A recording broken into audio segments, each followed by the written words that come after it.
எப்போ பார்த்தாலும் என்னை பற்றியே பேசுகிறார். என்னை பற்றி தினம் அப்ப மகன் அப்புறம் சகோதரி கனிமொழி அம்மா ஏங்க இப்படி தாங்க பேசிட்டு இருக்காங்க.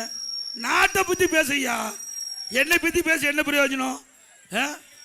இன்றைக்கு அதிமுக ஆட்சியில் என்னென்ன திட்டத்தை கொண்டு வந்தோன்னு பட்டியலிடுறேன்.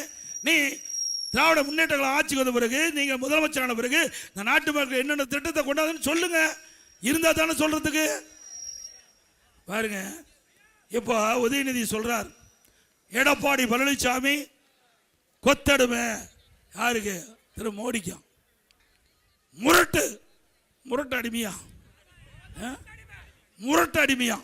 ஏய், உங்க தாத்தா சொல்லியிருக்காரு பாரு.